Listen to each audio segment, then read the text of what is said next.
ओम नमः शिवाय। गुरु जी सदा सहाय। ओम नमः शिवाय। गुरु जी सदा सहाय। जय गुरु जय गुरु जी नूतन शुक्र महाराज। गुरु जी आज हम पढ़ेंगे शिव महापुराण ग्रंथ से शतरुद्र संहिता का अध्याय 24। नंदिकेश्वर उवाच पिप्पलाद ख्यां परम अवतारम महेतेषु शृणु प्राज्ञा महाप्रीत्या भक्तिवर्धन मुक्तिता या प्रवोचा पुरा विप्रो दधीमूर्छि निसत्तम महाशैव सुप्रतापी चैव निर्विशंस श्रुवेणु सह संग्रामे येन विष्णु पराजिता स जनार्थो संक्षप्तो महेश्वर सयानुयानिना तस्य पत्नी महाभागा सुवचा नामतः महापतिव्रता साध्वी यथा शप्ता दिवोकसः तस्यां जातो महादेवो नानालीलाविशारदः प्रादुर्भूव तेजस्वी पिपलालोदिता नमात्सुत उवाच इत्याकण्डा मुनिश्रेष्ठो नन्दिकेश्वरो वचनो द्रुमात् सनत्कुमार प्रवोचनस्कन्ध कृताञ्जलिर्न सनत्कुमारोवाच नन्दिकेश्वर महाप्राज्ञ साक्षाद्ध्रुवस्वरूपधृग्धनस्य स्वत्व सद्गुरुस्ततात् श्रवितयं कथा श्रुता शिवेणु सह संग्रामे श्रुतो विष्णुपराजयः ब्राह्मण में पुरा तश्रापशिलादज अधुना श्रोतुमिच्छामि देवशापं सुवर्चया दत्तं पश्यतापि पीपलादरितं मङ्गलनायका सुतुवाच इति श्रुत्वा शैलविधिपुत्रवचं शुभं प्रत्युवाच प्रसन्नात्मा स्मृत्वा शिवपदाम्बुजं नन्दिकेश्वरवाच एकदा निर्जरा सर्वावासा बाध्या मुनीश्वरा वक्त्रा सुरसहस्य दैत्यसास्पन्तरा जिताः स्वानि स्वानि वरात्राणि दधीचस्यखिला निक्षिप्य सहसा सद्यो भवन देवाः पराजिता तदा सर्वे सुरासेन्द्रा विन्द्यमानास्तत्क्ष्य ब्रह्मलोकं गतं शीघ्रं प्रोच्यं स्वयम् उवासनं ततं तत् तच्छ्रुत्वा देववचनं ब्रह्मालोकपितामहः सर्वसंशयं तत्त्वेनोत्विष्टाश्रयेव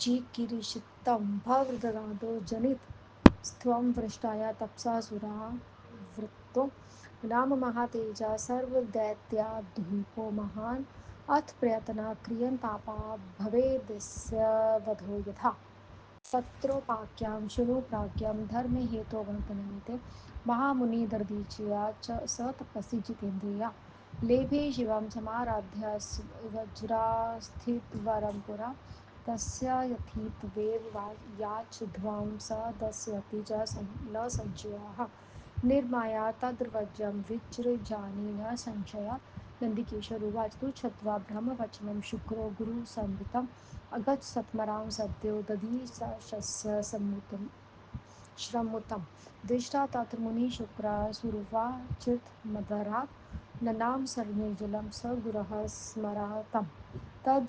तथाभिप्रयामाज्ञा च मुनिबन्धुसत्तं स्वपत्नी प्रेषामासं सुरवचो स्वामन्तरं तात सदैव राजस्य समरः स्वार्थसाधकः अर्थशास्त्रपरो भूत्वा मुनीशं वाक्यं ब्रवीतः शक्र उवाच त्वष्टा वि प्रकृता सर्वे वयं देवतास्थं शरणं त्वावः शैवं पतारं शरणं गता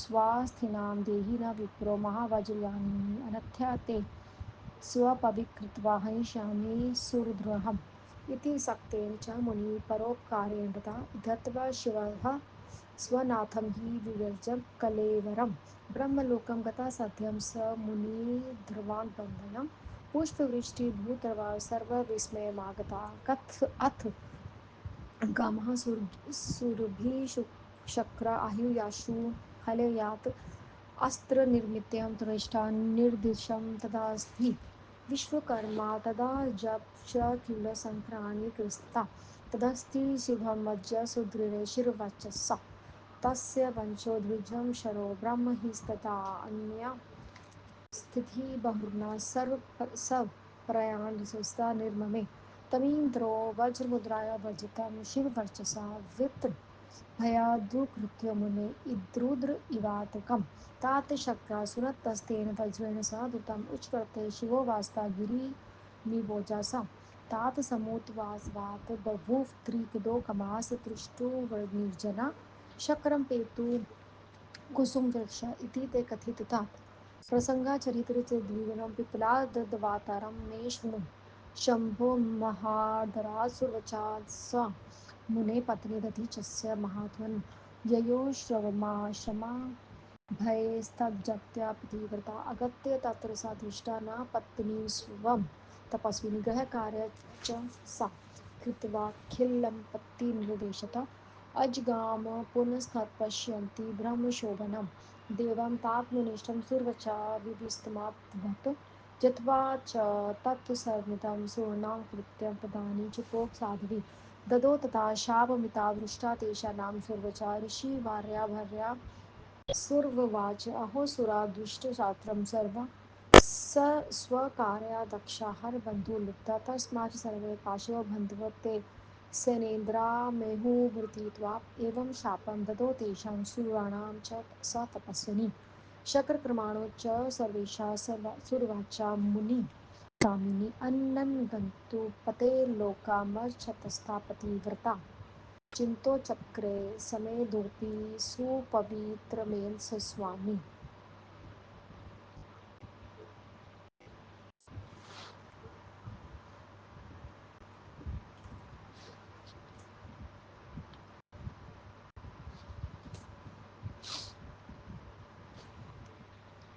चक्रे समोदति सुपवित्रतरस्वामी ततो नभो गिरा प्रहं सुरचरन्ता मुनिप्रिययामाक अश्रस्य शयन्ती गिरीशप्रेरिता सुखदायिनी आकाशवाणीवाच साहसं न कुरु प्रज्ञे शृणु मे परं वचः मुनितेजस्वदुर्धरे तदुत्पताय यत्नं तात स्वाभीष्टचरणं देवी कर्तु तत्त्व हर्षीशं भर्गा च दहेदगात्रमिति ब्रह्माणि निदेशं नन्दिकेश्वर उवाच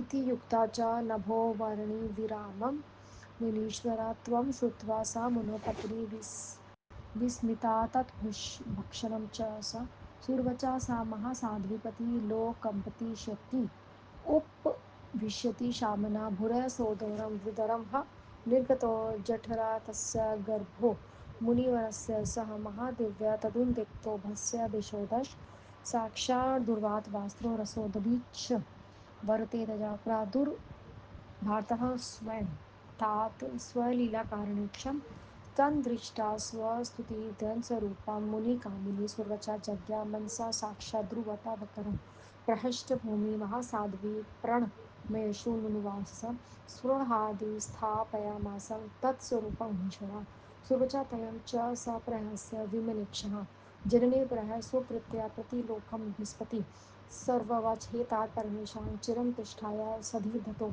अस्थस्य महाभाग सर्वेषां सुखदो भवे मम ज्ञापं सुकृत्या पतिलोकाय चाधुना तत्सहायं च पतीनां त्वं ध्यायस्य रुदरूपिणं नन्दिकेश्वरुवाच इतवेवं सा भाष्येदं सुर्वाचा तन्मया प्रति पतिमगमता साध्वी परमेण समाधिना एवं दधीच पत्नी सा पतिना सनति मुनः शिवलोकं समाध्यान शिवेशे शङ्करं मुदा एतस्थितं स्तरे देवा समुद्रे मुनिभिः सह तत्र जगन्मुस्तुतरातात् आहुता इव हर्षिता हरिब्रह्मा च सुकृत्या वत्रेण शङ्करं भुवो सूर्वचार्या दधिचार्य ययुत सर्वगणैः सह तत्र दृष्टावक्रेण सा मुनिपुत्रत्वमागतं रुद्र सर्वे परमेशानुत्विष्टबुद्धिपालः तदो सत्त्वे महानासी देवानां मुनिसत्तं मेदुदुर्बुन्भस्य तस्य नर्कयत्यनुर्मदा जुजुर् जगुर्गन्धर्पुषा किन्नरा वादयमासुरमरा पुष्पवृष्टि च चक्रे दधीचे पिपलाद पितुर्विसन्ति सन्तं सुतं च तां सितकृताय विधि सर्वे वृषणावाधा तुष्टुः पुनः पिप्लाददेति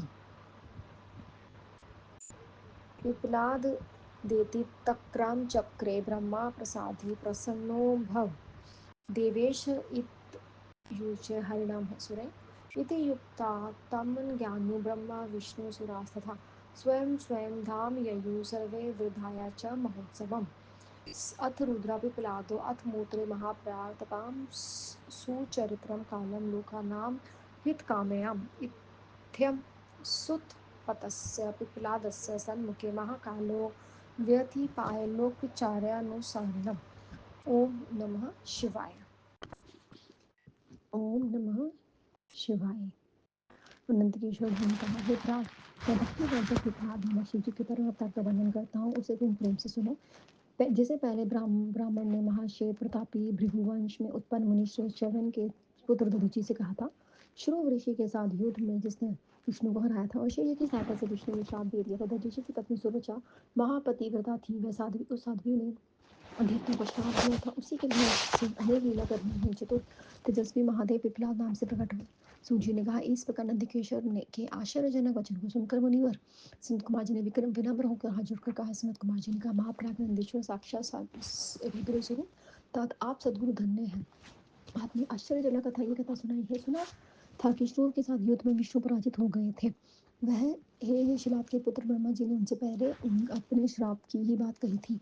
अब मैं सुरवचा द्वारा दिए गए श्राप को सुनना चाहता हूँ। बाद में मंगलकारक पिपलाद का चरित्र सुनूंगा। सूजी ने कहा, इस प्रकार शिलाद पुत्र के ब्रह्मा के पुत्र के शुभ वचन सुनकर शिव जी के चरण कमलों का स्मरण करके प्रसन्न होकर कहा। नंदीकेश्वर ने कहा, हे मुनिवर, एक दिन सभी इंद्रादि देवता वित्रासुर के सहायक दैत्यों से हार गए। ऋषि मुनि ने आश्रम में दैत्यों द्वारा पराजित किए गए अपने उत्तम अस्त्रों को फेंककर पराजित हो बैठ गए। तब सभी इंद्र आदि देवता तथा ऋषिगण दैत्यों से पीड़ित होकर शीघ्र ब्रह्मलोक में जाकर अपना कष्ट सुनाने लगे।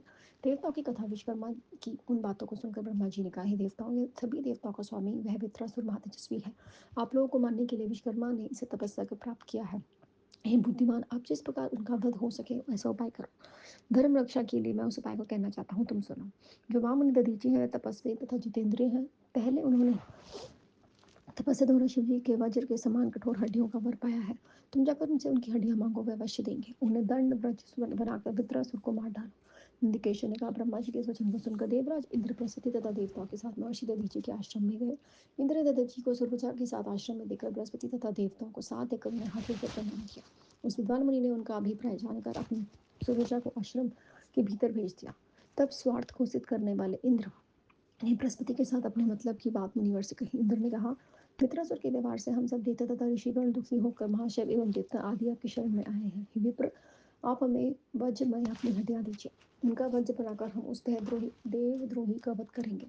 इंद्र के ऐसा कहने पर परोपकार में तत्पर उस मुनि ने अपने स्वामी शिव जी का ध्यान कर अपना शरीर छोड़ दिया। तब वह मुनि सभी बंधनों से मुक्त होकर ब्रह्मलोक में चला गया। वहां फूलों की वर्षा होने लगी। यह देख सभी चकित हो गए। इसके बाद इंद्र ने सुरभि मृतक को भूलोक में बुलाकर शीघ्र मुनि के मांस को खाने के लिए कहा। विश्वकर्मा ने कहा कि उन अस्थियों से अस्त्र बनवाओ। विश्वकर्मा की आज्ञा से ने विश्वकर्मा ने आज्ञा पाकर शिव तेज से वज्रमय उन सभी अस्थियों को वज्र बना दिया। उनकी रीढ़ की हड्डियों से जो वज्र बना उसका नाम ब्रह्म शीर शर रखा गया। अन्य स्थितियों में अन्य दूसरे अनेक अस्त्र बनाए गए। हे मुनि, शिव जी के तेज से साहस पाकर इंद्र उन वज्र को लेकर कुपित होकर उस प्रकार वज्रासुर की ओर दौड़े जैसे मानो रुद्र यम की ओर दौड़ रहे हो। तब इंद्र ने तैयार होकर शीघ्र ही उस वज्र से वैसे वृतासुर को सर काट दिया जैसे मानो पहाड़ की चोटी हो। हेता तब स्वर्गवासियों के मन में उत्सव होने लगा। देवताओं ने प्रसन्न होकर इंद्र के ऊपर फूलों की वर्षा की। हेता प्रसन्न हुए सुन तुमने यह चरित्र सुना दिया। अब इसे आदरपूर्वक शिव जी ने विप्लाद अवतार की कथा सुना। सुरवचा नामक महात्मा दधीचि की पतिव्रता पत्नी अपने पति की आज्ञा से आश्रम के भीतर चली गई थी। जब वह घर के संपूर्ण कार्य को करके बाहर आई तो अपने पति को ना देखकर हे मुनिवर, वह केवल देवताओं द्वारा किए गए अशोभनीय कर्म को देखकर सुरवचा चकित हो गए। देवताओं के इस कुकृत्य को जानकर महर्षि दधीचि की पत्नी सुरवचा कुपित हुई और उसने उन्हें श्राप दिया। सुरवचा ने कहा, अरे दुष्ट देवताओं, अपना कार्य करने में चतुर लोभी, तुम समाज से पशु हो जाओ। उस मुनिवती सुरवचा ने उस इंद्र आदि सभी देवताओं को इस प्रकार श्राप दिया। उस पतिव्रता ने पति के साथ सब सती होने की इच्छा से पवित्र लकड़ियों से चिता बनाई। तब उस महापुत्री सुरवचा ने पत्नी सुरवचा ने शिव जी से द्वारा प्रेरित होकर सुख देने वाले आकाशवाणी से उसे आश्वस्त करते हुए कहा। आकाशवाणी ने कहा, बुद्धिमती, तुम दुस्साहस मत करो। तुम्हारे गर्भ में मुनि का तेज है, इसे यत्न पूर्वक जन्म दो। इसके बाद तुम अपनी इच्छा के अनुसार अपना व्यवहार कर सकते हो। गर्भवती को ब्रह्मा की आज्ञा है कि वह चिता प्रवेश ना करे। नंदकिशोर ने कहा, मुनिवर, इतना कहकर वह आकाशवाणी रुक गई। उसे सुनकर उस मुनि की स्त्री थोड़ी देर चकित रही। पति के लोक जाने की इच्छा पति के लोक जाने की इच्छा उस महासाध्वी ने बैठकर पत्थर से अपने पेट को फाड़ डाला। उसके पेट से मुनिवर का रेज स्वरूप महातेजस्वी 10 दिशाओं में प्रकाशित करने वाला बालक निकला। वह हे तात मुदीची मुनि कि वह साक्षात रुद्र अवतार प्रकट हुआ और अपनी लीला करने में समर्थ था। सुरवचा ने अपने रुद्र अवतारी अलौकिक पुत्र को देखकर समझा और प्रसन्न हुए कहा। उसने उस बालक को प्रणाम कर उसकी स्तुति करी। हे मुनिवर, उसने उस रूप को देखकर हृदय में रख लिया। पति लोग को जाने की इच्छा पुत्र निर्मल वाली सुरवचा हंसकर अपने पुत्र से कहने लगी। सुरवचा ने कहा, हे तात परमेशान, तुम इस अस्थ अश्वत्थ पीपल के वृक्ष के पास चिरकाल तक रहकर सबको सुखी करो। अब तुम्हें तब मुझे पति लोक जाने की आज्ञा दो। वहां रहकर मैं पति के साथ ध्रुव रूपी अपनी ध्यान करूंगी। नंदिकेश्वर ने कहा। उतना उस सुरवचा ने अपने पुत्र से कहा और फिर वह परम साध्वी द्वारा पति के साथ चली गई। हे मुनि, इस प्रकार दधीचि की पत्री स्त्री पति के साथ समीप पहुंचकर शिवलोक में जाकर शिव जी की सेवा करने लगी। इस समय इंद्र अधिदेवता मुनियों के साथ बुलाए हुए जैसे प्रसन्न होकर वहां गए। ब्रह्मा विष्णु सुरवचा दधीचि के संपर्क में से शिव जी को पृथ्वी से अवतरित हुए जानकर अपने गणों के साथ वहां पहुंचे। मुनि पुत्री के रूप में अवतरित हुए शिव जी को देखकर वह सब हाथ जोड़कर प्रणाम कर उनकी स्तुति करने लगे। हे मुनिवर, उस समय देवताओं ने महान उत्सव बनाया। नगाड़े बजने लगे और नाचने वाली स्त्रियां नाचने लगी। गंधर्व किन्नर बाजों की बाजे बजाने लगे और देवता फूल बरसाने लगे। पिपलाद के पिता दधीचि के साथ उस शोभमान्य पुत्र का विष्णु आदि देवताओं से विधिवत संस्कार किया, फिर उसकी स्तुति करी। ब्रह्मा ने प्रसन्न होकर उनका नाम पिपलाद रखा। हे देवेश, प्रसन्न होकर ऐसे देवताओं के सही विष्णु की स्तुति विष्णु जी ने कहा। उसके बाद उत्सव मनाकर ब्रह्मा विष्णु आदि सब देवता अपने अपने धामों को चले गए। उसके बाद पिपलाद नामक महाप्रभु शिव जी ने संसार के हित के लिए बहुत समय तक तपस्या की। इस प्रकार लोक चर्चा के अनुसरण करने वाले तपस्या करते हुए पिपलाद मुनि का बहुत सा समय व्यतीत हो गया। ओम नमः शिवाय। शिव जी सदा सहाय। ओम नमः शिवाय। गुरु जी सदा सहाय। जय गुरु जी। शुक्राना गुरु जी। अनंतम अनंतम शुक्राना गुरु जी महाराज।